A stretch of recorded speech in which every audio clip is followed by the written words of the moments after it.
kelompok 9 yang kemarin tertunda ya. Sudah siap?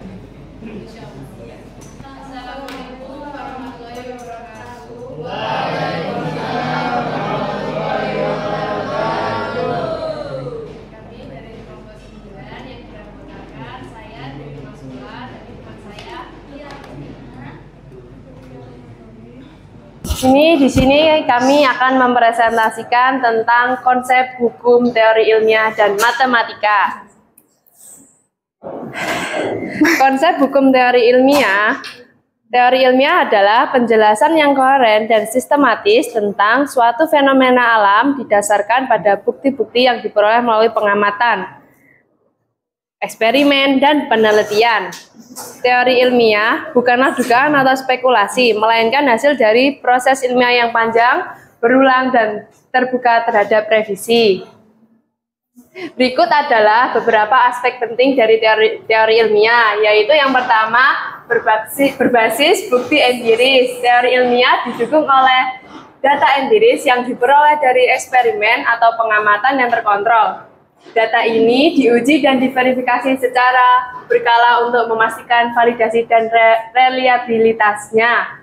Kedua, aspek pentingnya yaitu dapat diverifikasi dan diuji, yaitu suatu teori harus bisa diuji ulang oleh ilmuwan lain melalui eksperimen atau pengamatan yang serupa.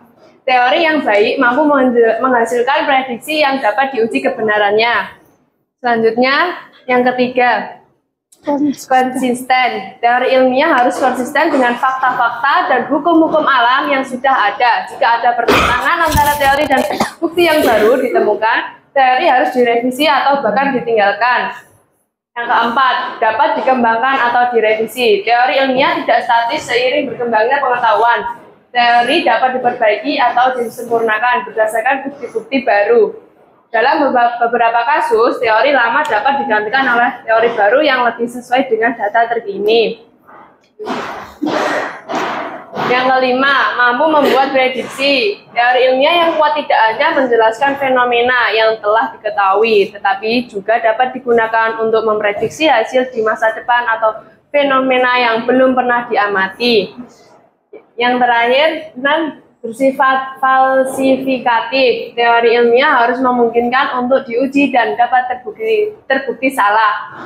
Ini adalah salah satu syarat penting dari teori yang ilmiah, karena jika suatu teori tidak bisa dibuktikan salah, maka teori tersebut tidak memenuhi syarat sebagai teori ilmiah.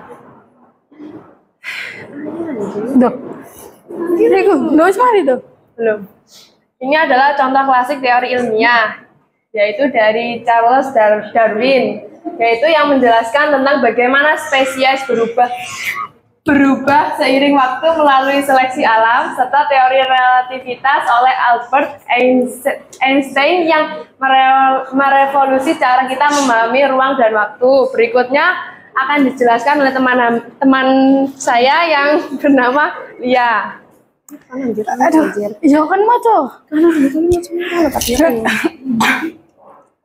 Yang kedua adalah konsep hukum ilmiah.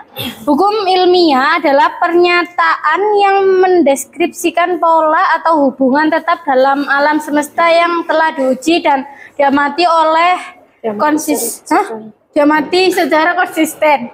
Tidak seperti teori ilmiah yang menjelaskan mengapa suatu fenomena terjadi. Hukum ilmiah lebih menekankan pada apa yang terjadi tanpa memberikan penjelasan yang mendalam tentang penyebabnya. Lanjut. Berikut adalah beberapa aspek penting dari hukum ilmiah. 1. Deskripsi fenomena alam. 2. Bersifat universal. 3. Didasarkan pada pengamatan dan eksperimen. 4. Dinyatakan dalam bentuk matematis. 5. Tidak mengandung penjelasan mendalam. 6. Invarian atau tidak berubah. Yang terakhir adalah tahan uji waktu. Untuk hukum ilmiah terkenal yang biasanya kita pakai hukum gravitasi Newton, menggambarkan gaya tarik antara dua benda berdasarkan massa dan jarak mereka. Dikemukakan oleh Isaac Newton. Yang dikemukakan oleh Isaac Newton. Yang kedua ada hukum termodinamika. Mendefinisikan hubungan antara energi panas dan kerja dalam sistem fisik. Rudolf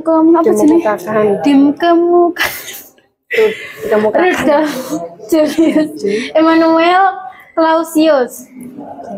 Yang ketiga dan terakhir ya, hukum Boyle menyatakan bahwa tekanan gas berbanding terbalik dengan volume pada suhu tetap yang dikemukakan oleh Robert Boyle.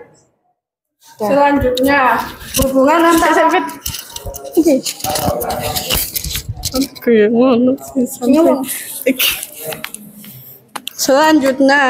hubungan antara hukum dan teori ilmiah. Hubungan dan teori ilmiah adalah dua elemen penting dalam ilmu pengetahuan, tetapi memiliki peran yang berbeda dalam menjelaskan fenomena alam. Keduanya saling melengkapi dalam membangun pemahaman ilmiah yang komprehensif.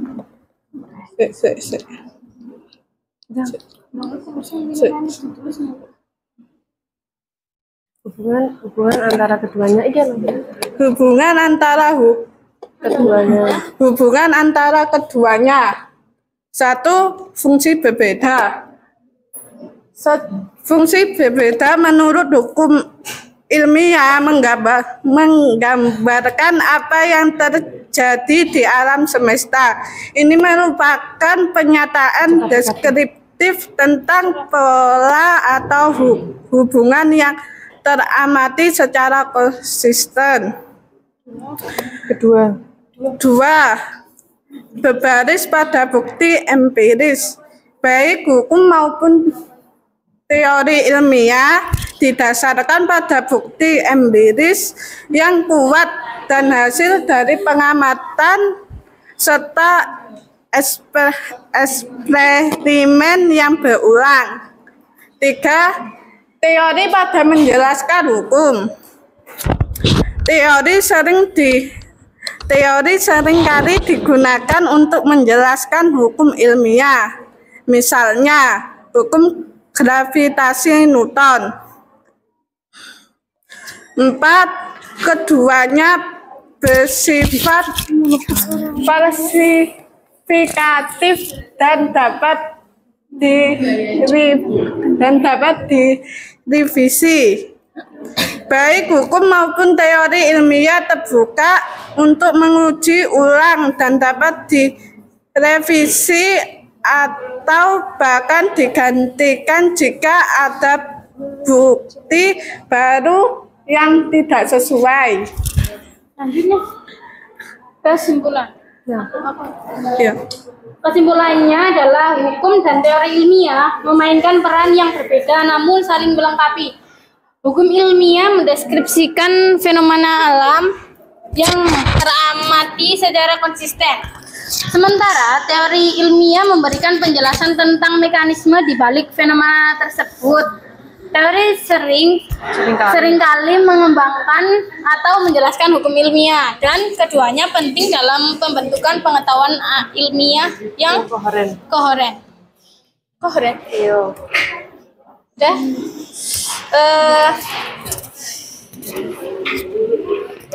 Apakah? Gimana? Jangan sore. Ya. Sekian dari presentasi kami. Apakah ada pertanyaan? Iya.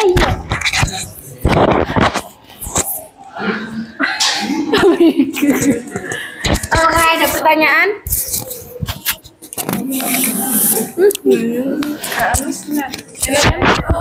Silakan, Pak. Silakan.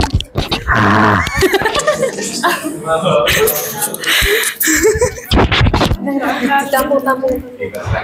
Ayo. Siapa yang mau balas dendam? Siapa? Ini. Iya, biar kedengeran. Tampung terus.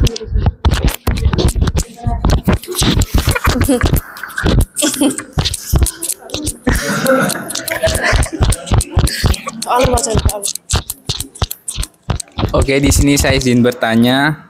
Yang tadi tentang validitas suatu teori ilmiah. Nah, kan penelitian itu harus dipublik ke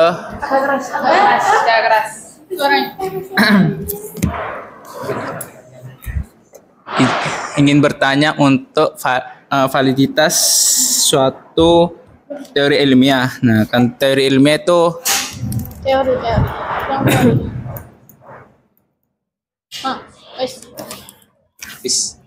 Habis ini.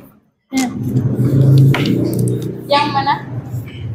bagaimana sih cara menilai validitas suatu penelitian supaya tidak ada tidak ada perbedaan antara ilmuwan satu dengan ilmuwan yang lainnya. Soalnya kan ketika terdapat perbedaan maka diragukan kan kevalidannya. Baik, terima kasih. Pakai itu saja, ada yang lain? Harus ada lagi. Izin bertanya. Penting dari teori ini itu kan dapat dikembangkan atau direvisi. Pertanyaan saya itu contoh teori ilmiah yang sudah mengalami revisi itu apa saja? Yang pernah direvisi.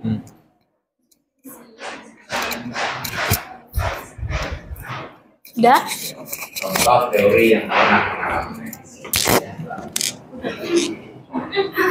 Itu lagi Allah. Gantian ya, Rek. Bentar. Udah? Cek dulu. Oke, aku mau tanya. Iya. Apakah ada batasan dalam penggunaan matematika untuk memahami alam semesta dan sejauh mana matematika dapat digunakan untuk memprediksi atau menjawab tentang fenomena alam tersebut? Ya, makasih. Oke. Masih dicatat dulu itu. Oh, ya dicatat dulu, Rek. Udah tak? Udah? Udah. Oke. Kan Ya silakan. kan tadi ada teori Charles Darwin tentang evolusi kan. Nah, setahu saya itu kayak dari Darwin itu menyatakan kalau manusia itu berasal dari kera. Nah, bagaimana pendapat kelompok Anda mengenai itu? Baik, terima kasih. Yang itu loh, yang Oh, enggak ada di rumah dikatakan yang ini kan, yang Charles Darwin itu yang dari kita aslinya dari kera. Iya, itu. Oh gitu. Gimana pendapat kelompok Anda? Gimana menurut Anda gitu loh? Iya. Sebentar, jawab benar aja. Izin menjawab pertanyaan dari Rizky. Kan tadi pertanyaannya apa contoh teori yang pernah mengalami revisi? Ya. Berikut contoh teori yang mengalami revisi pada masa perubahan sepanjang sejarah yaitu dari teori atom. Teori atom, yang kedua teori gravitasi, yang tadi ketiga teori evolusi. Yang pertama, teori atom awalnya filsuf mengemukakan teori bahwa segala sesuatu terdiri dari partikel kecil yang tak berbagi yang disebut atom. Yang kedua, teori Isaac Newton pertama kali merumuskan hukum gravitasi universal pada abad ke-17. Teori menyatakan bahwa semua benda yang dengan massa saling tarik-menarik dengan gaya yang berbanding lurus dengan massa mereka dan berbanding balik dengan kuadrat jarak mereka. Yang ketiga, evolusi oleh Charles Darwin, yaitu teori ini telah direvisi dan diperluas dengan penemuan genetik oleh Gregor Mendel dan perkembangan biologi molekuler. Itu contoh-contohnya. Gimana? Sudah terjawab. Yang mengalami revisi. Udah? Kalau tidak jelas boleh dikonfirmasi. Kalau masih ada feedback juga. Yang direvisi apa? Yang kita revisinya itu. Perubahannya itu apa? Saya asli ini opo, dari opo. Kalau revisi berarti kan ada yang lupa ya. Yang lupa itu apa? Sebenarnya kalau teori atom mula-mula statementnya begini, terus setelah direvisi jadi. Kita untuk soal dari feedbacknya Rizky kita tampung dulu ya. Aku mau jawab pertanyaan dari Radit. Dengan apa tadi? Yang ini ya? Yang ini, yang dua. Nah, kita bisa membuktikan kebenaran dari ilmuwan satu dengan yang lain itu ada langkah-langkahnya. Jadi kita harus yang pertama replikasi atau penelitian harus dapat direplikasi oleh ilmuwan lain jika hasil eksperimen dapat diulang dengan cara yang sama. Ngerti gak replikasi, Rek? Paham gak? Paham gak? Nah, pokoknya pengulangan yang dengan cara yang sama gitu loh.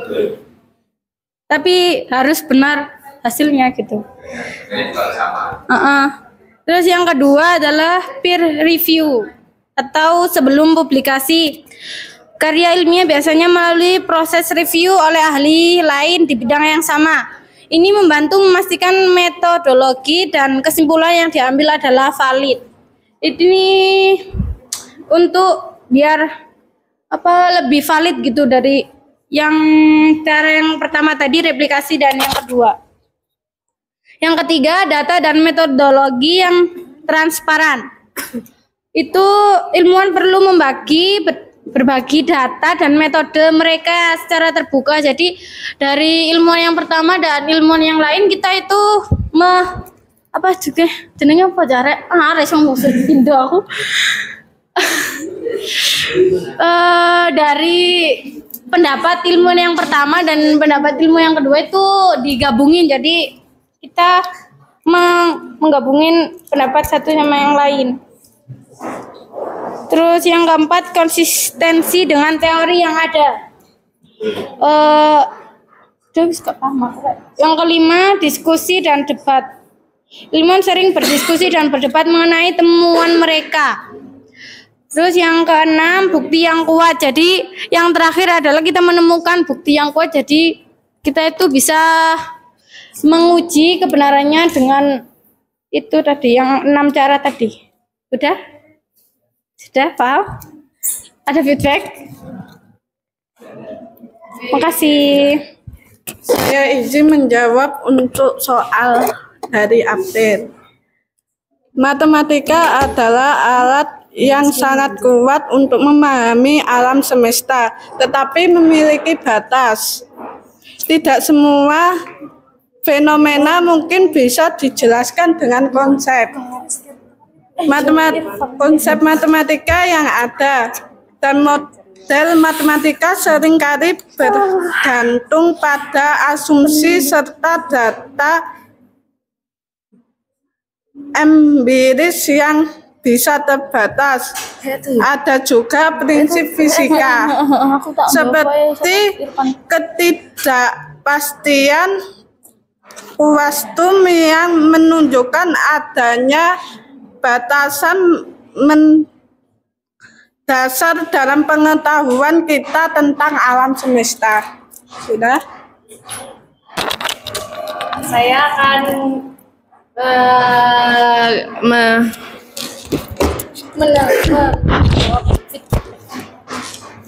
akan menjawab feedback dari Rizky.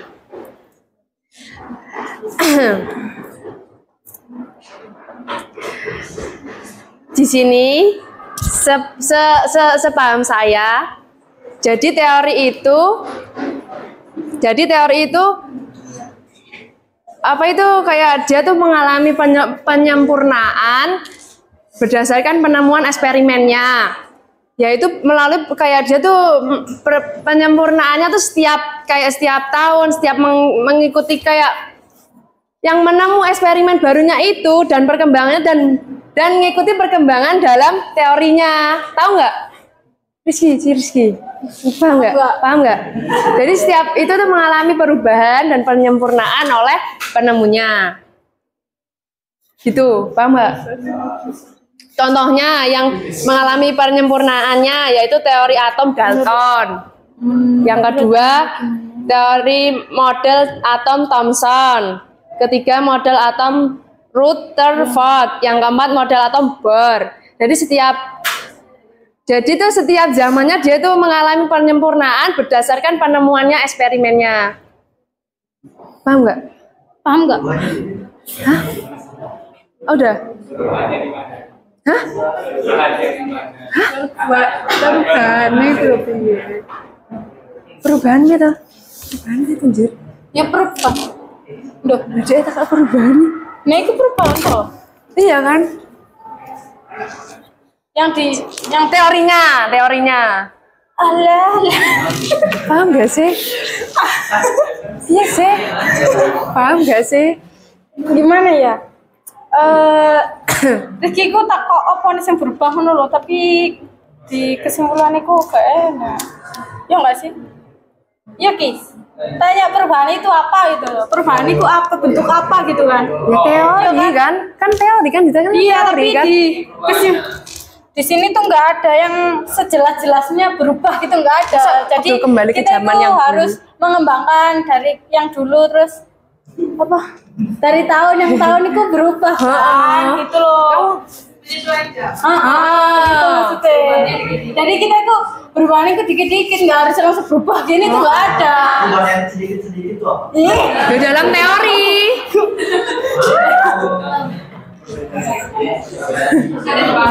Ya apa semua ya? Dari Oh, tak anu loh iki. Oh, tak chat loh iki. Polisi cacai iki. Ada aja. udah jawab. Sudah. Izin melanjutkan pertanyaan dari Irfan. Dari Irfan tadi kan pernyataan bahwa manusia terbentuk dari kera ya kan? Tapi itu sering disalahpahami, kita itu dari kera kan? Enggak kan? Kita kan enggak kera kan? Kita manusia gitu loh. Jadi sebenarnya manusia dan kera itu zaman dahulu itu nenek moyang kita itu bersama gitu loh. Jadi maksudnya nenek moyang itu maksudnya ngono loh. Dari kita itu dari ini ya rek, dari itu sering kita disama-samakan sama kera gitu loh. Jadi soalnya nenek moyang kita itu bersama gitu loh. Jadi kita itu sering disamakan sama kera. Mau nggak kalian disamakan kera? Ya enggak gitu maksudnya. Ya bersama itu ada hidup bersama. Ya nggak tahu tadi rumah. Ya kan dulu kan. Teori Darwin gitu ya, teori kan pendapat kelompok Anda bagaimana gitu loh, menanggapi teori ini itu. Kan pendapat itu bisa setuju, bisa tidak setuju, atau setengah setuju gitu ya. Nanti dengan alasannya gitu kan ya, itu loh maksudnya. Nah, gitu kan? Iya. Mana kalau Anda menghadapi itu teori evolusinya Darwin. Ya kok bukan sih nangsi ya apa? Gak ada. Ya kan menurut kita sendiri, gak takut HP. Menurut kita itu ada benarnya sih, soalnya monyet atau kera atau sejenisnya itu kan badannya hampir sama kita. Cuman beda muka. Ada sih mirip, Bra. Hah? Tanya kera. Ya kan kera itu ya berkembang toh, Rek. Dewe berkembang. Juga kita berkembang. Dari abad ke abad itu beda. Muka. Kok muka sih, Rek? Iki loh. Keturunannya. Ya kan monyet kan ya melahirkan, ya kan maksudnya jelas ada, masih ada tahun ini ku. Sampai sekarang itu ada monyet itu. Gimana? Masih bingung apa? Hah? Yang berevolusi semuanya apa? Nomor satu rata tuh kan. Atau Yuk gak ngerti, aku lo durung lahir. Kok Saya lahir 2005, 6, 7. ya kamu kan juga baru lahir Tarek. Tadi aku juga. Gimana yo? Ada setuju tadi ya?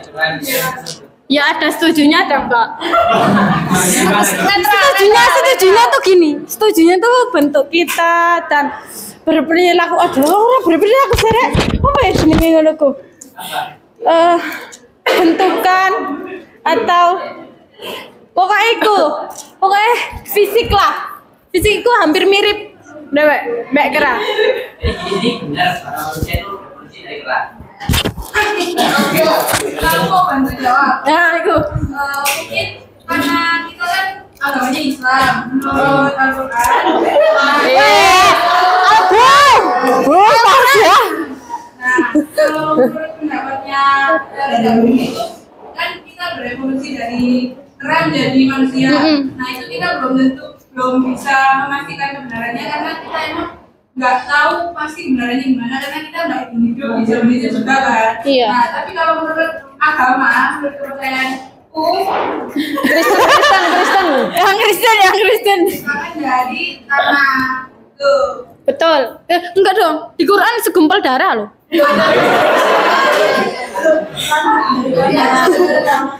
Oh iya. Itu di tanah itu dari iya deh ya. Ada segumpal. Ya itu lama maksudnya Pak. Ya. Ada mana jadi bapaknya? Udah. Mungkin ada pertanyaan dari Bapak Heri. Tambahan. Udah toh Irfan. Ya Allah kan kok. Oh iya. Udah ya guys. Please ya Allah rek sumpah. Kayaknya masih belum paham. Iya. Mau tanya apa lagi? Mas Rizky. Ya karena itu dari kontroversi ya. Pro dan kontra. Pendapat kan boleh beda. Ada namanya pro dan kontra. Gimana Rizky? Ayo Kan harus sama ya. Ya. Ayo berpendapat. Gimana berpendapat kalian dan pendapat saya? Wajib. Ayo siapa yang berpendapat? Ini kan. Weh. Malah PKN nih. Ayo.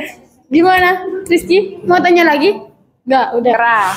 Udah. Tambah itu tambah bapaknya. Oh iya. Bapaknya udah nggak ada, Pak. Nah, tadi kan merasakan ada yang kontroversi kan?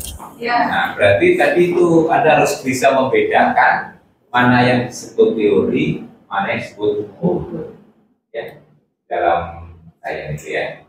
Nah, kalau teori masih teori gitu ya. Nah, teori masih belum. Nah, jadi orang itu membuktikan. Jadi kalau menurut kaidah-kaidah yang disampaikan tadi belum bisa diteliti ulang, direplikasi, dilakukan. Jadi itu belum bisa diteliti. Tapi kalau sudah hukum, orang bisa menguji kembali dengan hasil yang sama. Jadi nanti nggak ada perbedaan lagi. Seperti hukum gravitasi, hukum misalnya kekakalan massa, gitu, jadi hukum. Terus hukum tentang gas ideal, ya. Kita masih kan belajar fisika, P kali V sama dengan NRT. Apa toh? Itu sudah jadi hukum. Kalau hukum itu kontroversi ya. Tapi kalau teori, nah terus tadi masih ada kontroversi karena orang belum yakin, karena kalau yang disampaikan oleh yang punya teori itu orang lain belum bisa membuktikan langkah-langkah yang sama, gitu ya. Jadi kalau di dalam saya itu penelitian kan, tadi katanya harus bisa mengidentifikasi, diteliti ulang, menghasilkan hasil yang sama, baru orang lain percaya kan. Nah, tapi kalau teori belum mengenai proses itu. Ya. Jadi teori itu yang mirip kalau di dalam matematik itu masih dugaan ya, nah konjektur. Jadi belum jadi teori. Nah kalau hukum itu seperti disebutkannya teori dalam. Nah ini masih banyak teori-teori yang kontroversi. Makanya di saya tadi kan sudah sampaikan ya, ada teori, ada kaidah ilmiah yang sudah ada, dengan langkah-langkah yang sudah dibangunkan, ya memang bisa dibuktikan ulang, gitu ya. Tak di lab atau di kamar, gitu ya. Nah, itu yang pertama. Jadi nanti Anda bisa membedakan saya itu ada hukum, ada teori. Yang kedua tadi yang mungkin kurang jelas adalah bahwa teori itu sering ada, bahkan hukum pun itu ada kemungkinan nanti bisa direvisi. Tapi yang tidak jelas adalah contohnya. Nah, ternyata kurang eksplisit sehingga menjadi masih beban. Mungkin nanti bisa direvisi. Contoh itu nggak usah banyak-banyak ya. Yang jelas saja, misalnya hukum ini mula-mula dirumuskan oleh ini bunyinya begini. Tadi berikutnya direvisi menjadi bunyinya semacam ini. Gitu kan kelihatan perbedaannya ya. Nah, itu ada perbedaan. Sebagai contoh teori tentang kenapa orang itu bisa melihat gitu ya, melihat benda itu. Dulu ada teori tubuhkan, ya kan katanya ada proses tubuhkan gitu ya. Nanti berikutnya ada teori gerakan ya dan seterusnya. Itu bisa ditelusuri nanti ya. Itu contohnya teori ya. Teori. Karena itu orang itu buat teori biasanya karena tidak tahu persis apa yang terjadi. Akhirnya untuk menjelaskan fenomena itu digunakan suatu teori. Tapi karena teori sudah dimunculkan, akhirnya ada fenomena yang tidak bisa dijelaskan dengan teori itu. Akhirnya teori itu perlu direvisi, ya, ada penemuan baru, gitu ya. Ini banyak jelas ya. Iya. Nah, mungkin nanti teori Darwin bisa direvisi dengan adanya penemuan yang halus. Ternyata ada bukti bahwa tidak ada kemiripan. Nah, selama ini kan mungkin yang dilihat yang mirip-mirip saja. Tapi ternyata ada yang sangat berbeda signifikan. Itu akhirnya bisa menunjukkan. Akhirnya teori itu bisa direvisi. Itu perkembangannya dan seterusnya. Jadi kaitan-kaitan. Terus sini tadi matematikanya kurang menonjol. Ya, tersamarkan ya lebih banyak. Iya. Jadi kalau di matematik bagaimana melihat suatu teori atau hukum gitu ya? Apakah sama dengan di sains gitu ya? Iya. Tapi ke sains nggak sih? Ini contoh ilustrasi ya di dalam matematik itu.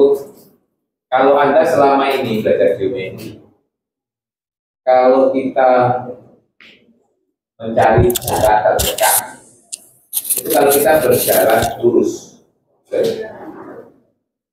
kalau belok itu pasti jauh ya. Misalnya kita jalan lengkung, hanya lurus kan ya. Tetapi ada fenomena yang menarik, mungkin nanti bisa di proses dalam penerbangan. Maka ini sudah dihitung oleh pilotnya ya. Penerbangan Moskow New York, ya nanti coba ditampil. Direct lurus dari Moskow ke New York, ternyata lebih jauh kalau dia putus.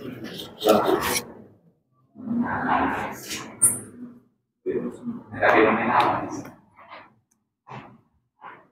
Itu kan ada fenomena baru yang tidak bisa dijawab dengan yang sudah ada kan. Padahal selama ini kita mengatakan kalau kita ingin mencari jalan terdekat dia lurus. Kenapa di sini dari Moskow ke New York? Kalau lurus kan lebih jauh dari belok ke utara. Nah, bagaimana menjelaskan itu? Apakah yang pertama salah? Ingat, teori itu bisa, yang baru itu bisa menyalahkan atau bisa melengkapi. Artinya teori yang semula tidak cukup untuk menjelaskan semua fenomena yang ada, gitu ya. Bila ada fenomena baru ternyata tidak bisa dijelaskan. Bukan berarti yang pertama salah, tapi kurang luas, gitu ya. Nah, nanti akan dijawab secara geometri. Gitu ya. Selama ini ternyata, gitu ya, kita punya jarak terdekat itu kalau lurus. Kalau saat kita berada di flat, bisa berada di sini. Ini kita punya data. Kita bergerak sini sana, lurus, kita lebih dekat dibandingkan kalau kita muter. Begitu kita ketemu di permukaan, jadi penerbangan ya. Nah, itu tidak bisa dijelaskan dengan teori tadi. Yang dibicarakan itu disebut dengan geometri Euclid. Ya. Nah, ternyata permukaan bumi itu kan, kalau lurus malah jauh. Iya. Nanti optimalnya jalurnya seberapa itu nanti bisa diteliti ya. Berdasarkan jari-jari bumi dan seterusnya. Berarti ada di sini. Jadi makanya penerbangan itu nanti kita perhatikan juga. Itu bukan, kalau fenomena baru itu nanti bukan menggugurkan yang lama, tapi ruang lingkupnya nanti akhirnya dikembangkan geometri yang lain, geometri yang berlaku pada bidang nanti disebut dengan geometri non Euclid. Nanti ya, jadi perkembangan itu contohnya itu bisa diambil contoh di matematika. Itu contoh perkembangan teori baru, tidak menggugurkan tapi melengkapi. Benar. Jadi, ternyata kalau bidangnya tidak ada, tidak bisa ada teori apa? Iya. Silakan. Ini jadi tertarik kan nanti harusnya belajar Lama ini kan belajarnya sedikit ya. Sampai di SMA itu sedikit. Sampai di awal kuliah pun ada juga belajar geometri. Nanti kalau sudah geometri khusus, ya ada yang namanya geometri. Di bidang baik itu yang lengkungnya cembung maupun yang lengkungnya kan. Baik itu ya. Jadi nanti itu yang kurang tajam tadi kelihatannya di contohnya itu ya. Ya kalau ada perubahan teori, jadi ambil contoh yang bisa menghubungkan, yang merevisi, melengkapi dan yang melengkapi tapi yang lama tetap eksis. Jadi nggak ada yang berubah, tapi ada hal baru tapi melengkapi. Itu contohnya kan di matematika. Saya kira juga banyak. Ada yang dapatkan? Yang lain sudah cukup? Sudah cukup bisa ya.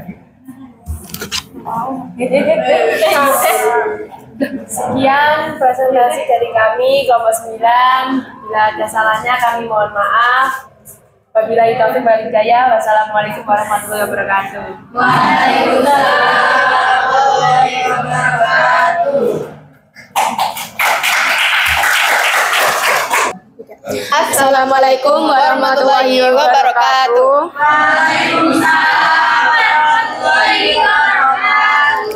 Baik, selamat siang semuanya. Baik, saya ucapkan terima kasih kepada Bapak Heri atas kesempatannya untuk presentasi kali ini. Perkenalkan, saya Aska Mufidah Septiani selaku moderator pada presentasi kali ini. Dan teman-teman saya Rebecca Sirniaweta, dan saya Naila Rahmasyafid. Nah, kami dari kelompok 10 akan menyampaikan materi mengenai sains modern dan teknologi terbaru untuk menggali pengetahuan tentang alam dan matematika serta menjaga keberlanjutan hukum alam. Nah, baik, langsung saja masuk ke materi.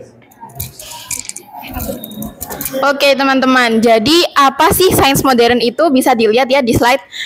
Singkat saja, sains modern adalah suatu bagian tahapan perkembangan kehidupan manusia yang hadir di masa kini. Contohnya apa sih? Contohnya ya, produk dari sains modern itu ada ponsel, ada komputer, bahkan LCD ini, Wa akhwatuha itu adalah produk dari sains modern. Sedangkan ada juga menurut Nasr, sains modern itu adalah sains yang berorientasi untuk menguasai dan mengeksploitasi alam melalui teknologi. Nah, lalu bagaimana sih perkembangan sains itu hingga bisa ke sains modern ini? Nah, jadi perkembangan sains itu dimulai dari sains di masa purba. Nah, pada masa purba, manusia itu masih didasari pada kemampuannya untuk memahami lingkungan sekitar dan kegiatannya itu masih berorientasi penuh pada alam. Lalu dilanjut ke sains era sebelum Masehi. Nah, di era ini sains itu dimulai ketika manusia mulai mengenal peradaban dan juga struktur sosial, politik, dan teknologi yang lebih maju. Setelah dari sains era sebelum Masehi, karena manusia itu pada dasarnya memiliki sifat yang tak pernah puas dan selalu ingin tahu, maka sains itu terus berkembang. Pada era Masehi, lebih tepatnya di zaman abad pertengahan, itu sains sudah banyak hal yang mulai berkembang pesat. Nah, ini lebih jelasnya sudah pernah dijelaskan oleh kelompok 6 juga. Di sains pada abad pertengahan ini banyak sekali juga ilmuwan-ilmuwan dan penemuan-penemuannya yang sampai saat ini itu kita gunakan. Contohnya ya, itu dari Al-Khwarizmi. Itu dengan temuannya aljabar dan juga Ibnu Sina di bidang kedokteran. Nah, lalu setelah sains abad pertengahan sampailah kita pada sains di modern atau sains modern. Di sains modern ini, penemuan komputer dan pengembangan teknologi informasi telah mempercepat kemajuan dalam hampir semua bidang. Bahkan kita saat ini itu bergantung pada yang namanya teknologi. Udah. Baik, yang selanjutnya adalah ciri-ciri sains modern. Ciri-ciri sains modern yang pertama adalah bernuansa digital. Kedua, dibantu komputer dan jaringan. Selanjutnya banyak bergantung pada data. Yang keempat, objek kajiannya berupa benda-benda yang konkret. Benda-benda konkret di sini merupakan benda-benda yang bisa dieksperimen di laboratorium. Dapat berupa benda padat, cair, atau gas. Nah, jika benda tersebut tidak dapat ditangkap oleh indera, maka menggunakan alat bantu. Yang selanjutnya adalah mengembangkan pengalaman-pengalaman secara empiris. Yang berarti pemecahan masalah dilakukan berdasarkan pengamatan-pengamatan yang dapat dirasakan oleh semua orang atau pengalaman nyata. Selanjutnya, hasil atau produk sains modern bersifat objektif. Objektif berarti temuan tersebut tidak dipengaruhi oleh subjektivitas pelaku eksperimen dan tidak ada dari pihak lain yang sifatnya memihak. Selanjutnya, menggunakan cara berpikir logis. Dan yang terakhir yaitu hukum-hukum dihasilkan oleh sains modern bersifat universal. Next. Nah, contoh dari output atau hasil dari sains modern. Yang pertama di bidang komputasi, seperti adanya AI dan BCI. BCI adalah alat yang menghubungkan antara otak manusia dengan komputer. Di bidang selanjutnya, yaitu bidang industri, seperti adanya nanoteknologi. Nanoteknologi yang diterapkan pada kain, sehingga menjadikan kain anti air atau sebagainya. Di bidang selanjutnya yaitu di bidang bioteknologi seperti rekayasa genetik. Rekayasa genetik yang diterapkan pada tanaman sehingga menjadikan tanaman yang unggul. Bidang selanjutnya yaitu bidang fisika seperti adanya GPS dan mekanika kuantum. Dan di bidang yang terakhir yaitu bidang matematika seperti prediksi statistik yang menggunakan metode matematika untuk memperkirakan kejadian selanjutnya berdasarkan data yang ada. Di slide selanjutnya, nah perlu kita ketahui teman-teman bahwa sains modern juga punya bapak, yaitu Galileo Galilei. Beliau merupakan bapak sains karena beliau merupakan ilmuwan yang memiliki penelitian dan eksperimen yang ilmiahnya ekstensif. Bahkan Albert Einstein pun menjuluki beliau sebagai bapak sains modern.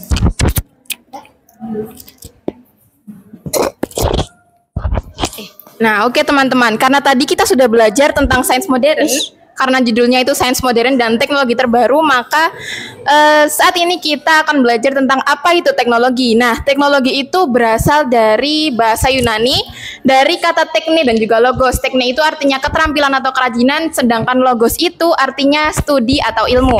Jadi, dapat disimpulkan teknologi itu adalah ilmu pengetahuan yang mempelajari suatu keterampilan dalam membuat alat yang dapat membantu menyelesaikan berbagai permasalahan dalam kehidupan manusia.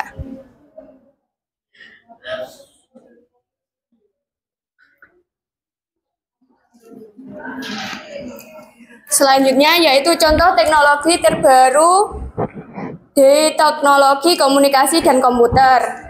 Ada beberapa contoh. Yang pertama ada handphone, komputer, komunikasi audio visual atau biasa kita kenal Zoom, aplikasi pembelajaran online. Di UM kita mengenal Cipejar. Selanjutnya ada Internet of Things atau IoT, Artificial Intelligence atau AI, Augmented Reality atau AR, dan yang terakhir ada Visual Reality atau VR.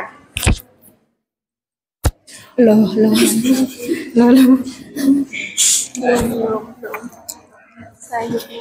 Nah, selanjutnya contoh teknologi instan. Yang pertama, adanya mesin pembuat kopi, vending mesin atau mesin penjual makanan dan minuman otomatis.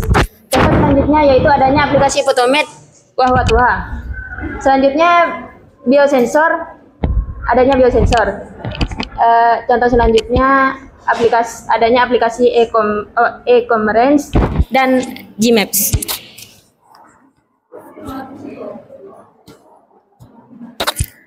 Nah, contoh teknologi terbaru. Yang pertama, adanya kendaraan listrik untuk mengurangi polusi kendaraan bermotor dan teknologi rooftop garden.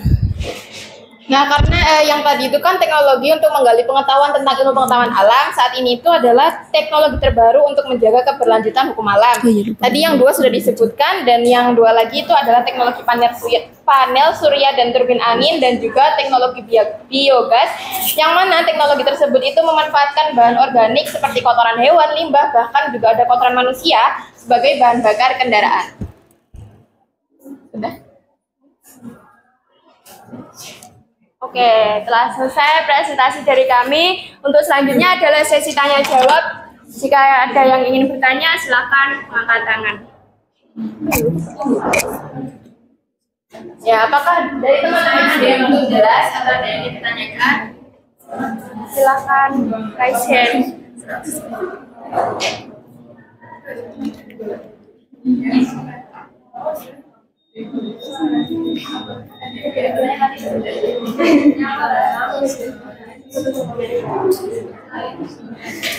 Teman-teman, apakah ada yang ingin ditanyakan? Silakan yang ingin bertanya. Menarik perkembangan teknologi dari masa ke masa.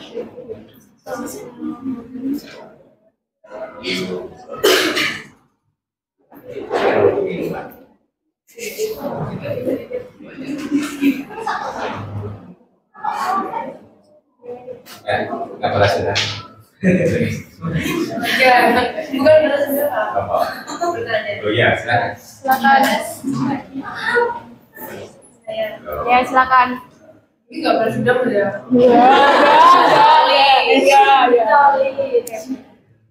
Pertanyaannya, bagaimana hubungan antara perkembangan sains dan perkembangan teknologi?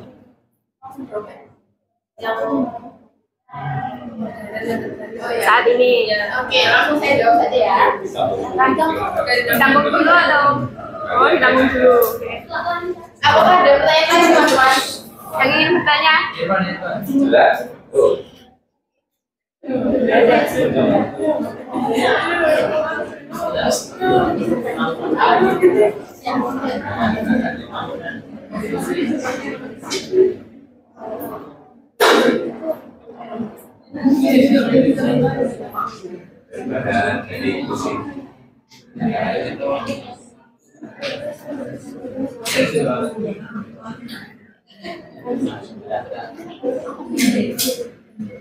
Ya, silakan. Ini pertanyaan untuk dapat kelompok kalian. Ya. Bagaimana dampak yang dari teknologi dari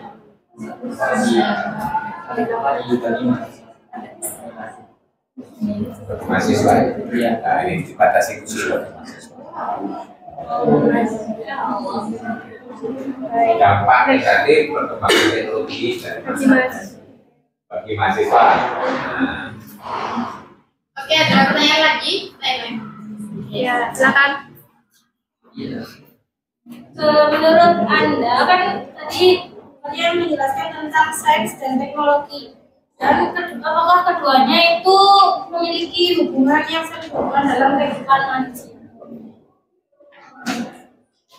Oke, kami tampung lagi. Apa ada pertanyaan lagi? Kalian ada semua. Semuanya satu-satu ya. Kalau dasar bisa dijawab sekali-kali. Silakan. Yang mau tanya, apakah kita harus membuat batasan untuk pengembangan teknologi tertentu demi menjaga keberlanjutan lingkungan sosial? Kalau iya, teknologi apa yang harus dibatasi dan kenapa? Oke, tadi dalam lingkup sosial ya? Iya. Oke, dijawab dulu ya teman-teman. Jadi tadi pertanyaan pertama itu dari Dewi, yang mana pertanyaannya itu hubungan antara sains dan juga teknologi. Nah, bisa kita lihat dari PPT saja sudah jadi satu. Berarti gini, perkembangan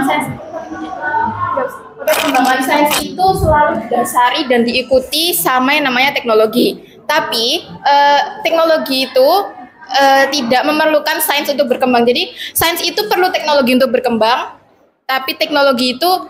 tapi sains itu tidak harus ada di dalam teknologi gitu. Ada tambahan? Enggak, oke udah. Apa aku sudah menjawab gitu? Oke, selanjutnya tadi pertanyaannya dampak negatif teknologi bagi mahasiswa ya. Nah, yang pertama ada ketergantungan. Nah, mahasiswa seringkali bergantung pada teknologi untuk menyelesaikan tugas, sehingga kemampuan berpikir kritis dan kreativitas dapat menurun. Pengalaman pribadi ya. Nah, yang kedua ada plagiarisme, yaitu dengan akses cepat ke informasi online, beberapa mahasiswa biasanya menyalin karya orang lain. Ada juga, ya contohnya itu joki tugas. Nah, ya itu kan teknologi instan ya. Joki tugas. Nah. Terus interaksi sosial dapat menurun. Ketergantungan komunikasi digital dapat mengurangi kemampuan mahasiswa untuk berkomunikasi atau berinteraksi dengan teman-temannya. Ya. Apakah ada feedback? Gimana cara kalian mengantisipasi dampak tersebut? Oke, satu-satu. Dampak tersebut. Antisipasi dampak. Oke, kalau dari saya dari kelompok kami, kalau menurut saya sendiri cara mengantisipasinya ya berarti dari kesadaran kita dalam memanfaatkan teknologi sebagai sebaik-baiknya kan gini ya, baik atau buruknya teknologi itu bergantung pada pemakainya gitu. Ada lagi cara mengantisipasi? Sudah? Iya, sudah sih. Yang paling penting, yang paling dasar itu dimulai dari kesadaran kita sendiri. Kalau misal teman kita ya yang ya dari lingkungan itu juga bisa, misalkan teman kita ada yang kayak gitu, ada yang memanfaatkan teknologi secara buruk, mungkin kita sebagai generasi muda, kita itu bisa mengingatkan dia untuk apa ya? Iya, untuk tobat. Jadi bisa memberikan lingkungan yang lebih ke arah positif. Iya. Terus apa lagi tuh? Oh, tadi pertanyaannya Lia. Kalau ya dari yang saya tangkap itu pertanyaannya Lia itu hampir mirip sama pertanyaannya Dewi ya. Itu tadi hubungannya itu ada hubungannya. Jadi tadi sains itu tidak bisa berkembang tanpa adanya teknologi gitu. Oke, jadi teknologi itu selalu mendasari, selalu mengikuti sains itu. Gitu. Oh ya, pertanyaan. Tadi pertanyaan apa? Mau nyatet gak? Enggak. Pertanyaannya siapa tadi? April. Tadi tentang, boleh diulangi lagi pertanyaan? Oh ya. Tentu untuk menjaga kelanjutan lingkungan dan sosial supaya teknologi apa yang berbasis dan apa. Ada yang mau jawab? Nggak bisa tuh. Gini, kalau menurut saya sendiri teknologi itu kan selalu berkembang ya. Kita kan nggak bisa mencegah perkembangan dari teknologi itu sendiri ya. Karena kita kan juga user daripada teknologi itu, kita butuh teknologi juga untuk berkembang. Nah, jadi menurut saya jika ada yang perlu dibatasi itu sebenarnya balik lagi mendasar pada diri kita gitu ya. Kita perlu batasin teknologi ini apa enggak ada dampak buruk, ada dampak negatifnya atau enggak, ada rugi yang ditimbulkan atau enggak ke kita maupun ke orang lain, ke lingkungan gitu. Jadi balik lagi sebenarnya ke diri kita sendiri gitu. Kalau ada yang dibatasi sesuai kebutuhan sebenarnya begitu. Apakah ada feedback? Oke, terima kasih. Apakah ada pertanyaan? Oh, silakan. Tadi kan ada jawaban yang mungkin sedikit menimbulkan pertanyaan. Kalau teknologi itu tidak memerlukan sains atau sains itu memang memerlukan teknologi. Jadi sangat demikian. Lalu kalau misalnya teknologi tidak berasal dari sains, dari mana asal dari teknologi? Bentar, tak mikir. Iya gini sih gini. Enggak perlu sih gini.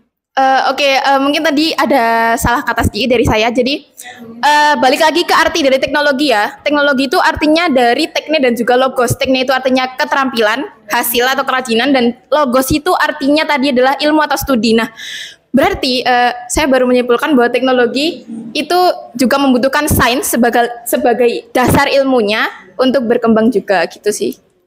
Iya betul. Terima kasih atas ya itu. Oke, silakan. Ada nggak manusia yang hidup di zaman sekarang tapi tetap berkembang mengikuti metode yang zaman dulu. Tidak mengikuti metode zaman sekarang. Teknologinya ini. Oke. Ada yang mau jawab? Oke. Kalau menurut saya sendiri itu pastinya ada, terutama orang-orang yang kayak di tahun 1800-an masih, alhamdulillah masih sehat walafiat gitu ya. Mungkin beliau itu masih mengikuti teknologi adat dulu ya. Kayak contohnya di Jawa itu kan banyak banget juga ya. Contohnya apa?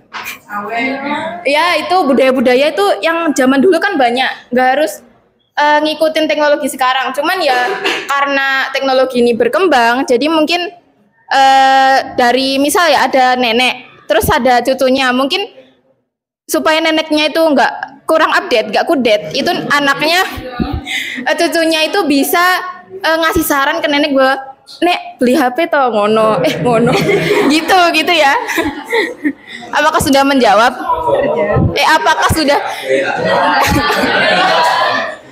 Apakah sudah terjawab? Ada feedback? Ada. Mungkin bisa dijelaskan lebih dalam lagi apa pengaruh dari orang nenek ini? Maksudnya kan Oke. Pengaruh tidak memakai teknologi. Oh iya. Rasanya nenek. Oke. Perlu diajari oleh si cucunya. Iya. Biar nggak kudet. Terus semisal neneknya ini tetap hidup seperti zaman nenek ini, apa pengaruhnya? Ini saya mau bertanya dulu, pengaruhnya itu dalam hal ke dirinya sendiri atau ke orang lain atau pengaruh ke semua arah? Ya, alasan harus apa ya? Harus mengikuti zaman sekarang itu apa? Oke, silakan. Gini ya. Sebenarnya itu kan tergantung kemauan kita ya. Kita itu hak kita juga untuk memilih, seperti halnya hak kita untuk memilih presiden dan sebagainya. Hak kita untuk memilih, kita itu mau ngikut teknologi yang sekarang atau kita tetap berpegang teguh pada teknologi yang jadul atau yang zaman dulu, begitu. Pengaruhnya sendiri mungkin ya kita mungkin kalau misal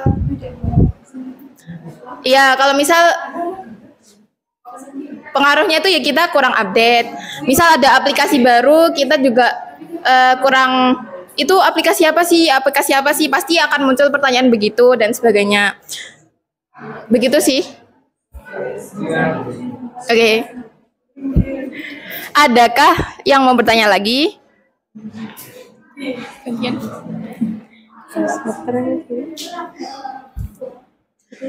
Sudah ya? Sudah. Ya, ada pertanyaan lagi? Baik, ini penjelasannya. Ini kaitan menarik, memang kaitan antara sains dan teknologi ya. Nah, tadi dari asal katanya sebenarnya teknologi itu adalah hasil dari sains ya. Jadi implementasi ya atau penerapan dari sains itulah namanya teknologi. Tapi tidak semuanya sains bisa diterapkan kan ya. Nah, jadi sains itu sebenarnya berkembang karena memenuhi rasa ingin tahu ya. Ilmu itu ya sebenarnya kan memenuhi rasa ingin tahu manusia, tapi menggunakan metode-metode tertentu ya. Nah, bedanya dengan pengetahuan, kalau pengetahuan yang penting tahu gitu aja kan ya. Tapi kalau saya itu mesti menjawab rasa ingin tahu tapi dengan menggunakan metode yang tertentu. Nah, hasil jawaban itu ada kemungkinan bisa diimplementasikan.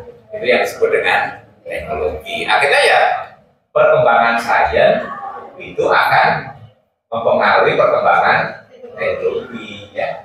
Nah, misalnya dulu sebelum ada penelitian tentang listrik, ya nggak ada alat-alat tentang listrik kan ya. Nah, karena ada penemuan tentang listrik, penemuan tentang elektromagnetik dan sebagainya, akhirnya muncul tentang gelombang gitu ya, gelombang elektromagnetik, akhirnya muncul istilah ada GSM gitu ya, itu kan dari gelombang gitu. Akhirnya muncul teknologi HP ya, yang pakai GSM. Seterusnya itu selama sains tentang gelombang elektromagnetik belum muncul ya akan ada teknologi itu kan, contohnya ya.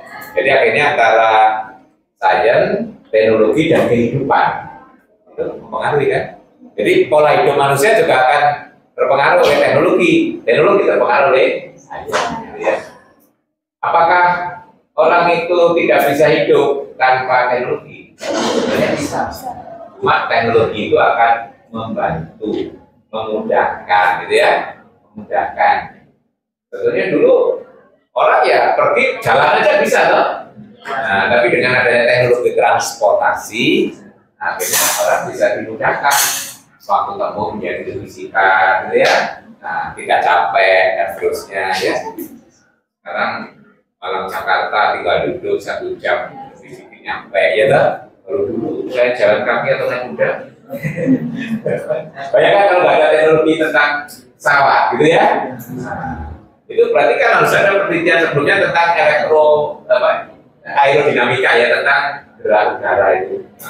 Nah, dasar-dasarnya fluida ya, nah di fisika akhirnya akarnya ke mekanika fluida loh di sainsnya. Mekanika fluida, khususnya fluida udara, akhirnya melahirkan teori-teori tentang pesawat ya, dan seterusnya.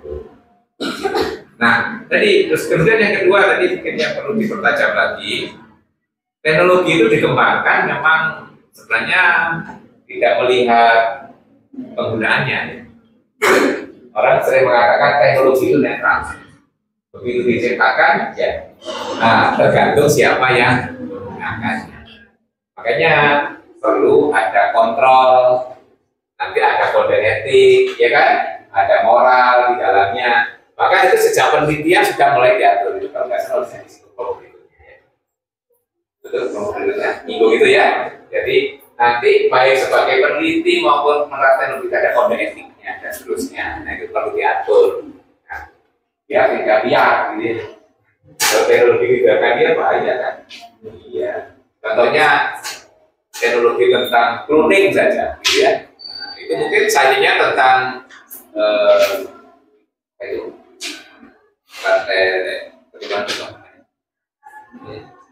gen ya, nah, tentang gen toh, akhirnya kan melahirkan tentang cloning dan sebagainya. Nah, itu kalau nggak dikontrol, nah, bisa berbahaya kan, bisa melanggar yang lain ya. Jadi karena di dalam kehidupan kita kan teknologi bukan segala-galanya, masih ada faktor-faktor lain yang harus diperhatikan, makanya perlu ada sinkronisasi. Makanya penggunaan teknologi itu nanti juga ada aturan mainnya, ada etikanya dan seterusnya. Nanti bisa dilanjutkan di kelompok terakhir bisa melengkapi ya, nanti muncul supaya tidak menimbulkan gejolak.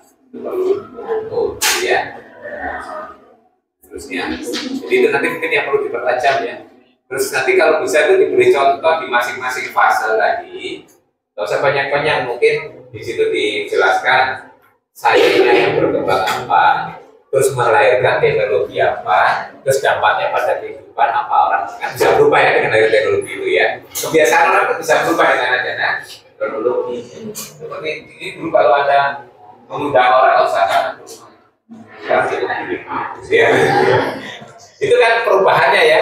Nah, nanti itu pun punya dampak baik positif maupun negatif. Kalau bisa di lengkapi itu bagus ya. Tiap fase tadi bagus karena tadi sudah dibagi-bagi jadi fase-fase yang mungkin diambil contoh pada fase ini mungkin sayangnya apa, kemudian tahapannya dalam teknologi apa, kemudian pengaruhnya dalam kehidupan.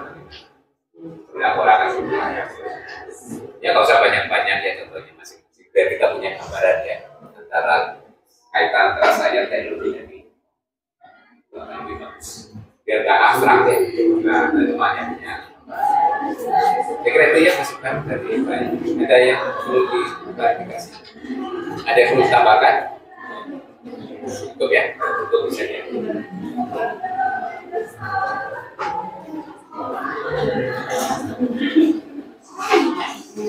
Baik, terima kasih kepada teman-teman yang tadi telah bertanya dan sudah mendengarkan presentasi dari kami. Terima kasih juga untuk Pak Heri atas masukannya.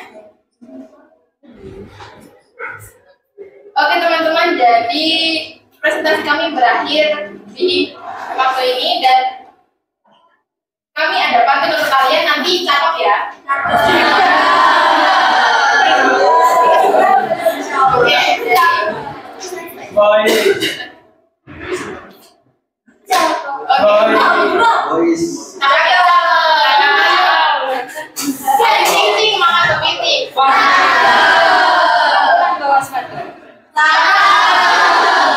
you for everything. Assalamualaikum warahmatullahi wabarakatuh. Assalamualaikum warahmatullahi wabarakatuh.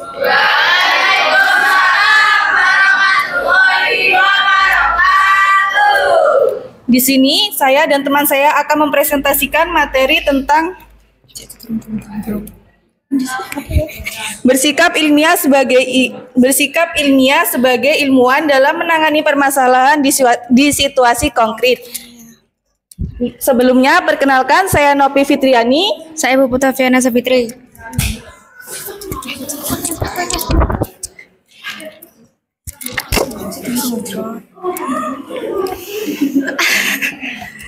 Bersikap ilmiah sebagai ilmuwan dalam menangani permasalahan di situasi konkret. Sikap ilmiah merupakan landasan penting bagi para ilmuwan untuk menghadapi tantangan dan memberikan solusi yang tepat dalam situasi konkret. Namun, penerapan sikap ilmiah ini seringkali menghadapi berbagai hambatan, terutama ketika menghadapi dengan masalah-masalah kompleks di dunia nyata.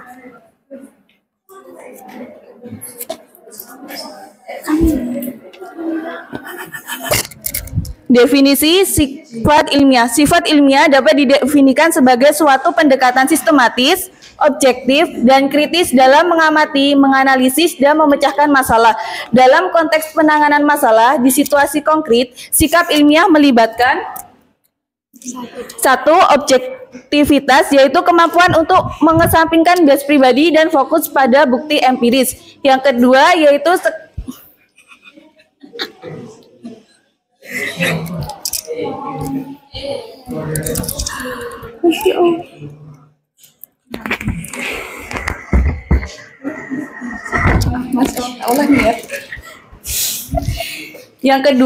skeptisisme, yaitu kecenderungan untuk mempertanyakan asumsi dan menguji hipotesis secara ketat. Yang ketiga yaitu rasionalitas, yaitu penggunaan logika dan penalaran dalam menganalisis masalah dan mengambil keputusan. Yang keempat, keterbukaan pikiran, yaitu kesediaan untuk mempertimbangkan ide-ide baru dan perspektif alternatif. Yang kelima yaitu sistematis, pendekatan terstruktur dalam mengumpulkan dan menganalisis informasi. Karakteristik sikap ilmiah dalam menangani masalah. 1. Definisi masalah yang jelas. 2. Pengumpulan data yang sistematis. 3. Analisis kritis. 4. Pengajuan hipotesis. 5. Kesimpulan berbasis bukti. 6. Komunikasi yang jelas. Dan 7. Etika.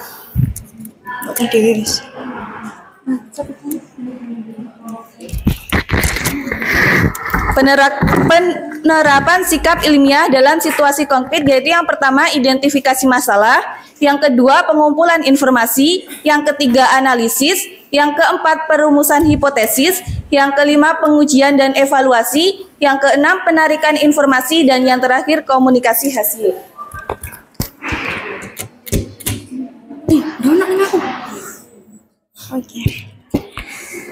Tantangan dan solusi dalam bersikap ilmiah. Tantangan. 1. Tekanan waktu dan sumber daya terbatas. 2. Kompleksitas masalah yang dihadapi. 3. Bias kognitif dan personal. 4. Tekanan eksternal. 5. Ketidakpastian dan ambiguitas dalam data. Solusi. Perencanaan yang matang. 2. Kolaborasi interdisipliner. 3. Pelatihan dan pengembangan diri. 4. Transportasi. 5. PR review. 6. Etika penelitian. Dan 7. Manajemen data yang baik. Kesimpulannya, bersikap ilmiah sebagai ilmuwan dapat menangani permasalahan di situasi konkret, merupakan kunci untuk menghasilkan solusi yang efektif dan terpercaya. Melalui penerapan karakteristik sikap ilmiah seperti objektivitas, skeptisisme, dan analisis krisis, ilmuwan dapat memberikan kontribusi signifikan memecahkan masalah-masalah kompleks di dunia nyata. Penerapan sikap ilmiah memerlukan pendekatan sistematis yang dimulai dan diidentifikasi masalah hingga komunikasi hasil. Mungkin cukup sekian presentasi saya. Apakah ada yang ingin bertanya? Bersikap ilmiah sebagai ilmuwan dalam menangani permasalahan situasi konkret. Silakan. Ini harusnya banyak pertanyaan karena terlalu singkat. Sesuatu yang disampaikan terlalu singkat itu berarti menimbulkan pertanyaan kan? Enggak.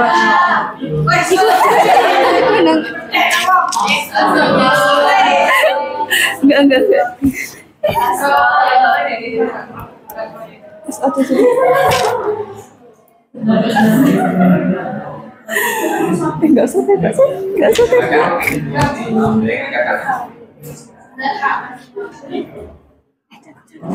Masih mencari pertanyaan.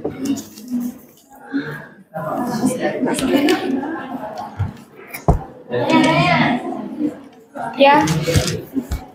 Bagaimana cara menjawab ilmuwan keilmuannya ini? Ilmuwan Terhadap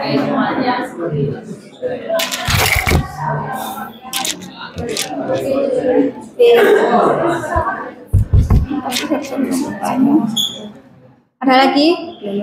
Itu mau nanya.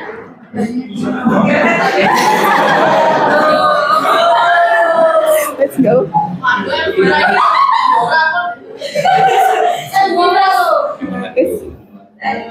Aul. Ya, aul lah. Bagaimana Anda memastikan bahwa data yang Anda kumpulkan itu valid dan reliable? Dan reliable.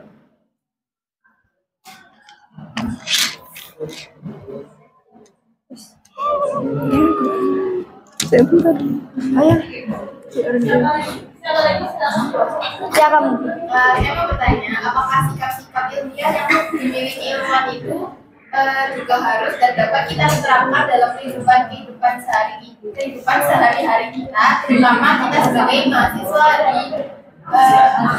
di matematika. Apa ada matematika? Ya, pelan-pelan.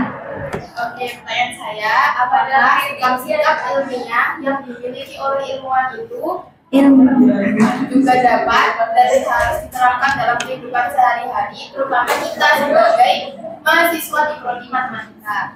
Diterapkan dalam kehidupan sehari-hari. Bentar ya, sabar. Saya tahan dulu. Ini ya.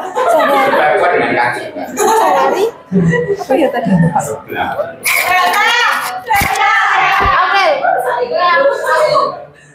Sekarang kan di era teknologi ya, semua informasi bisa kita dapatkan dengan mudah. Terus bagaimana kita dapat menumbuhkan sikap ilmiah pada generasi muda yang kalau sekarang kan banyak teknologi, dengan sudah dapat informasi tersebut kan membuat kita jadi kayak nggak berpikir kritis, nggak punya sifat yang ilmiah. Nah itu bagaimana caranya kita menumbuhkan rasa sifat ilmiah itu?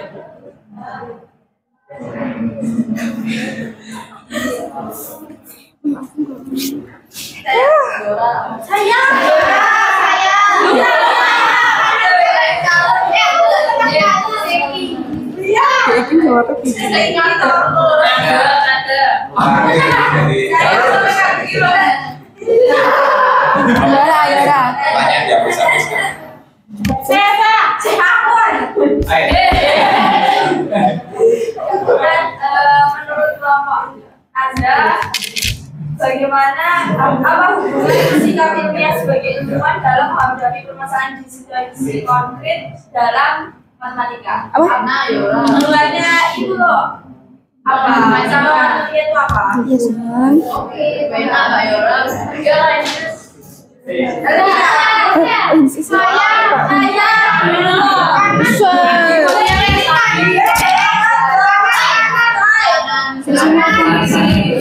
Ada yang tanya apa sih? Ada di sini terus tidur di dapur. Benar ya.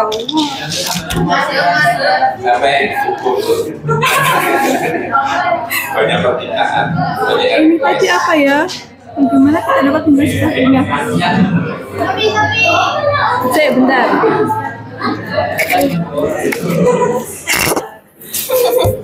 Di WK cara Dewi. Di sini ibu langsung di Pertanyaan ini Dewi.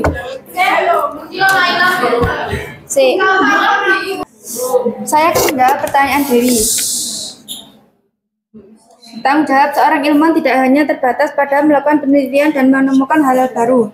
Lebih dari itu, seorang ilmuwan memiliki kewajiban moral dan sosial yang besar terhadap ilmu pengetahuan yang mereka tekuni. Tanggung jawabnya.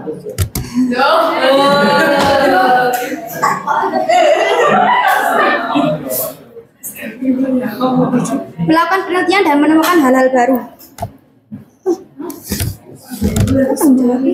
Aku pasal.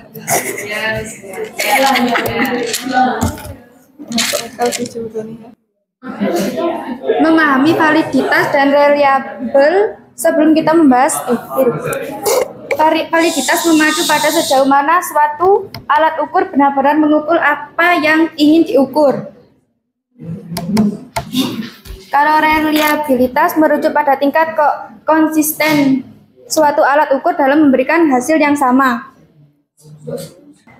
Untuk memastikan validitas dapat gunakan metode penelitian yang tepat dan terstandar. 2. Pilih sampel yang representatif dan ukuran sampel yang memadai. 3. Lakukan uji validitas dan reliabilitas pada instrumen penelitian. 4. Terapkan teknik pengumpulan data yang konsisten. 5. Analisis data secara objektif menggunakan metode statistik yang sesuai. 6. Melakukan triangulasi data dari berbagai sumber. 7. Dokumentasikan prosedur penelitian dengan detail. 8. Lakukan PR review atau explain judgment. 9. Ulangi penelitian untuk memastikan hasil yang konsisten. 10. Bersiap transparansi tentang keterbatasan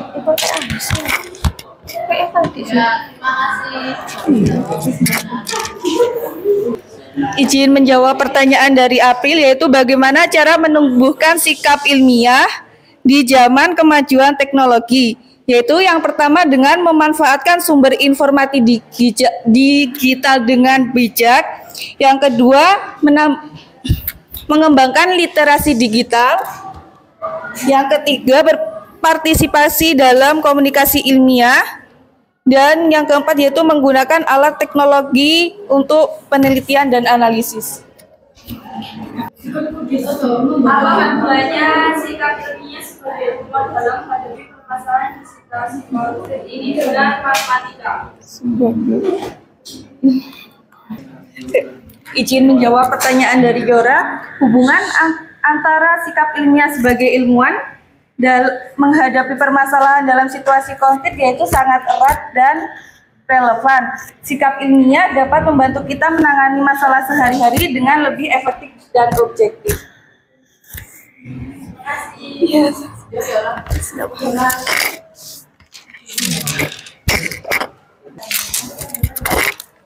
Saya menjawab pertanyaan Rebecca. Sikap ilmiah ilmuwan ini bisa dan harus diterapkan dalam kehidupan sehari-hari. Contohnya rasa ingin tahu, berpikir kritis dan analitis, tekun, presisi dan akurasi, objektivitas,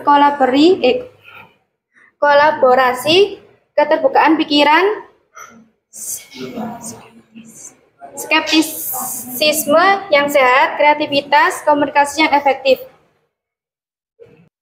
Siapa? Satu wes. Terakhir wes.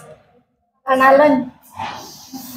Terakhir wes. Apa saja metode yang digunakan untuk menganalisis data dari apa yang membatasi penelitian? Metode yang dapat digunakan untuk menganalisis data dan apakah ada faktor-faktor yang membatasi hasil penelitian? Dan apakah ada faktor yang membatasi hasil penelitian?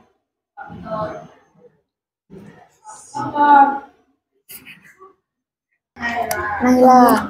Izin menjawab pertanyaan dari Naila. Metode yang digunakan untuk menganalisis data yaitu yang pertama ada analisis kuantifikasi, yang kedua analisis kualifikasi, yang ketiga metode campuran, yang keempat analisis big data, yang kelima metode khusus bidang. Terus faktor-faktor yang membatasi hasil penelitian yaitu keterbatasan sampel, yang kedua keterbatasan metodologi, yang ketiga keterbatasan waktu dan sumber daya. Mungkin cukup sekian presentasi dari kelompok kami. Apakah dari Bapak ada Mas tambahan? Judul Anda itu adalah bersikap ilmiah sebagai ilmuwan ya dalam menghadapi event. Nah, bersikap ilmiah sebagai ilmuwan dalam menangani permasalahan disiplin. Berarti kita harus tahu dulu siapa ilmuwannya, ya kan? Ya kan? Hanya sikap mahasiswa dalam menghadapi masalah, ya berarti kan kita harus tahu dulu mahasiswa itu apa. Ya. Nah, itu yang membedakan nanti mahasiswa dengan yang lain. Nah, itu juga demikian. Ilmuwan berarti kita ada menyebut subjek tertentu kan ya. Nah, berarti Anda harus tahu dulu siapa sih ilmuwan. Di sini nanti belum muncul siapa yang disebut ilmuwan. Nah, demikian perlu tambahkan ya. Ilmuwan itu apa, kemudian ciri-cirinya apa. Nah, nanti dikaitkan dengan apa ilmuwan dan ciri-cirinya apa itu mesti nanti dalam bersikap. Nah, itu yang membedakan dia dengan manusia secara umum. Nanti mungkin. Nah, ciri-ciri ilmuwan itu apa saja sih? Saya. Yo. Ilmuwan pasti ciri yang pertama mesti rasa ingin tahunya tinggi, ya. Ya. Kalau nggak punya rasa ingin tahu ya akan tidak kan gitu ya, nggak akan belajar gitu ya. Sebut ilmuwan mesti punya keinginan untuk belajar banyak, keinginan untuk meneliti dan sebagainya, ya. Jadi pertama cirinya rasa ingin tahunya tinggi. Yang kedua apa lagi? Objektif, ya toh. Dia dalam menyelesaikan masalah itu objektif, ya. Makanya dia harus pakai metode-metode yang bisa diakui banyak orang, gitu, menjadi objektivitasnya. Apalagi jujur, jelas toh. Ilmuwan harus jujur ya. Nggak boleh memanipulasi data, gitu ya. Nah, karena dia punya tujuan tertentu, akhirnya datanya dimanipulasi sehingga tujuannya tercapai, gitu ya. Nggak boleh. Jadi kalau penelitian ya disampaikan apa adanya, kesimpulannya itu ya, baik sesuai dengan dugaannya maupun tidak sesuai, gitu ya. Nah, makanya nanti dalam hipotesis itu kan ada kemungkinan hipotesis diterima, hipotesis ditolak, gitu kan ya. Nah, itu ada. Kalau ditolak bagaimana ya? Berarti ada interpretasi lain kan? Ya, nanti ada penelitian, lanjutannya dan seterusnya. Nah, nanti silakan digali ya itu ilmuwan itu apa dan ciri-cirinya itu. Karena itu nanti akan mencerminkan tindakannya bagaimana, gitu ya. Nah, kemudian yang kedua, siapa yang kontrol ilmuwan itu? Ya, ilmuwan itu kalau dilepas kan liar. Ya. Karena rasa ingin tahu itu kan, nah, seperti ada saja kalau rasa ingin tahunya tinggi itu kan, karena menempuh cara-cara yang tidak halal, gitu ya. Itu moderasi ingin tahu ya. Nah, harus ada kontrolnya. Nah, terus siapa yang kontrol ilmuwan itu? Nah, itu nanti akhirnya muncul adanya kode etik, gitu ya, moral dalam dunia. Terus siapa yang merumuskan kode etik? Nah, di sini harus ada lihat bahwa ilmuwan itu nanti akan masuk dalam kelompok-kelompok tertentu atau yang disebut dengan organisasi profesi, ya. Contohnya matematika. Nanti ada organisasinya ya, matematikawan, gitu ya. Itu kan masuk bagian dari ilmuwan, matematikawan. Itu nanti ada organisasi profesinya di tingkat nasional ada, di internasional juga ada, di negara juga ada. Anda tahu yang organisasi matematikawan tingkat nasional? Anda selalu jadi anggota. Banyak kalau Anda sudah lulus, nah ini Anda sebenarnya kan kemudian jadi ilmuwan sekarang ya, terutama matematikawan. Nah kalau sudah lulus Anda kan supaya bisa berkembang harus masuk dalam organisasi profesi. Kalau kedokteran dan gigi, ya. Kita ilmuwan di bidang kesehatan, itu kedokteran ya. Nah, kalau di matematika, nggak ada yang tahu. Padahal kalau di matematika sudah pernah mendengar istilah Indo-MS? Belum. Nah, ini konsep ya. Nah, Indonesia Matematik Society ya. Jadi organisasi matematikawan Indonesia ya. Indonesia. Dulu namanya AMI. Tapi kan koordinasi dengan organisasi lain MI. Sekarang juga jadi Indo-MS ya. Indonesia Matematik Society. Silakan ada website-nya ya. Nah, di sana masing-masing organisasi itu akan membuat kode etik. Fisikawan nanti akan ada organisasinya. Nah, kemudian biologi juga ada, kimia juga ada, baik yang nasional maupun yang internasional. Itu yang kontrol. Kan nanti apa hukumannya kalau nggak sesuai dengan kode? Ya, bisa dikucilkan. Kadang-kadang bisa dicabut juga haknya gitu ya. Contohnya di itu kalau melanggar ya hak izin prakteknya dicabut gitu. Nah, gitu. Akhirnya dia jadi dokter tapi nggak bisa nyuntik. Iya kan? Karena nggak boleh praktek kan? Ya. Tapi orang kalau sering bermasalah dengan boleh juga nanti dilarang sama familia gitu ya. Terusnya. Bahkan di lingkungan universitas akademik pun juga ada kontrolnya. Di UN sendiri juga ada kode etik yang berlaku di UN. Ya, ada yang keluarkan LP2M ya. Jadi di UN itu ada namanya Lembaga Penelitian dan Pengabdian ya. Itu juga akan mengeluarkan kode etik untuk penelitian di lingkungan UN. Itu bagaimana cara-cara melakukan penelitian dan nanti agar dia itu nanti hasilnya diakui bagaimana caranya dan seterusnya ya.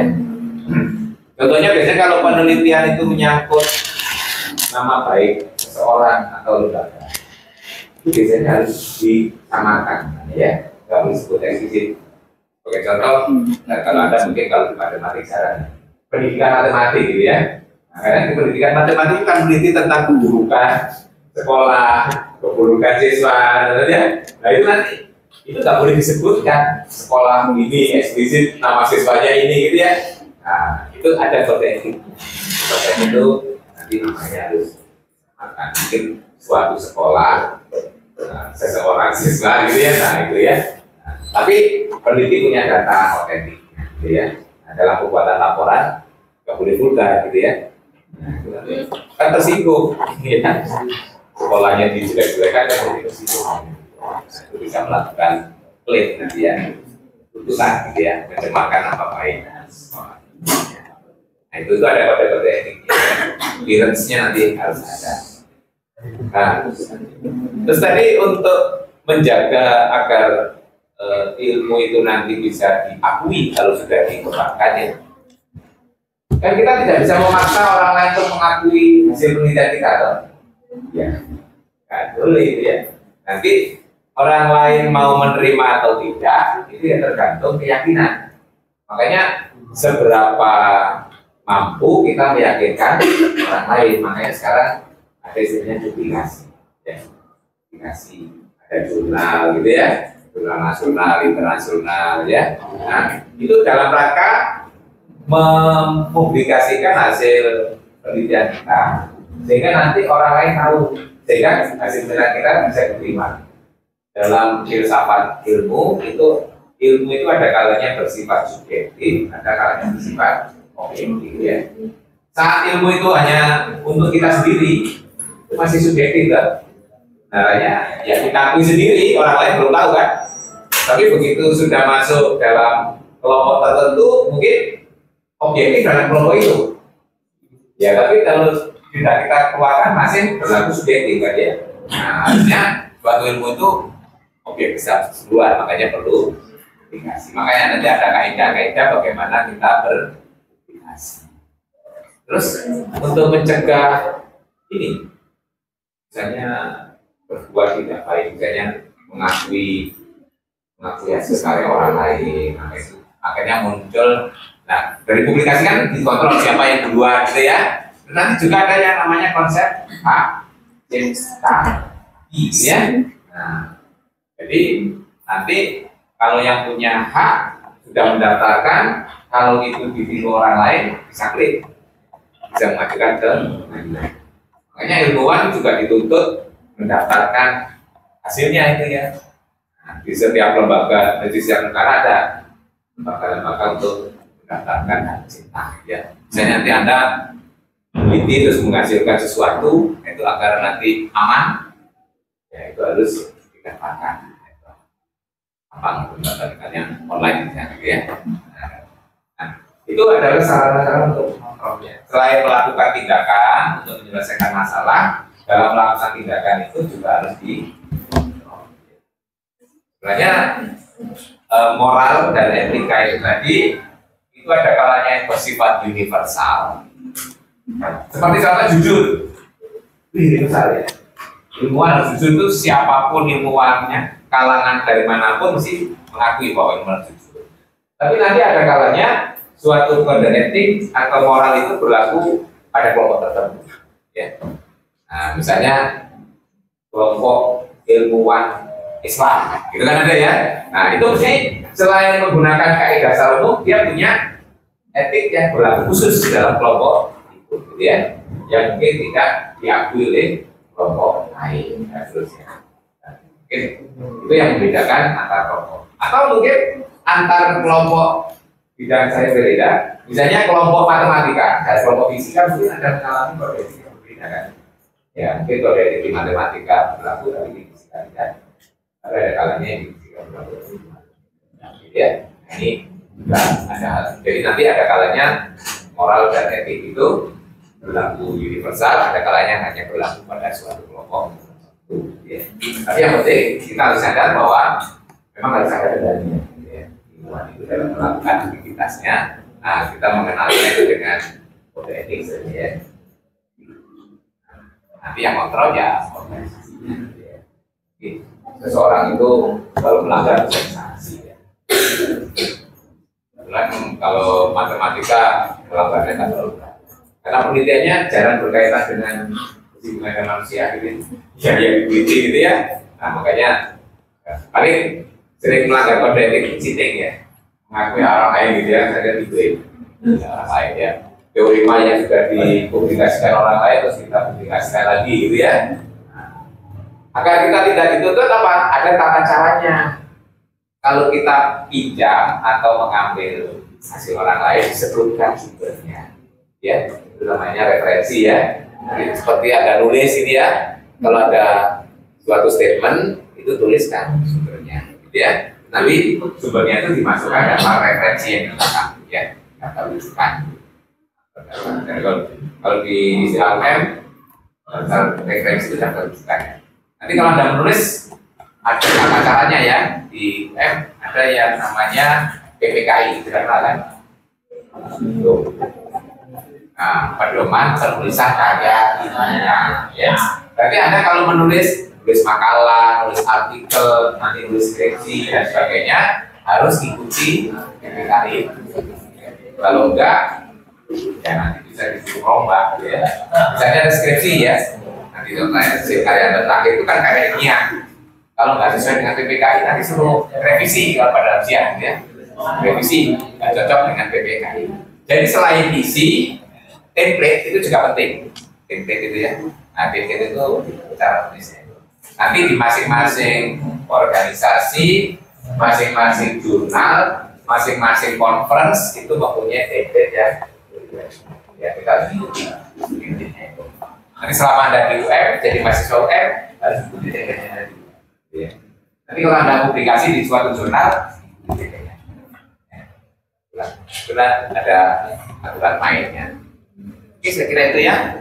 Nanti yang kurang-kurang tadi di KKB, dari Pak Eri dan dari temannya juga cukup banyak, sehingga makalah Anda menjadi lebih baik, sempurna dan enak dibaca. Ya, dan merupakan sumber informasi untuk baik bisa diaktifkan.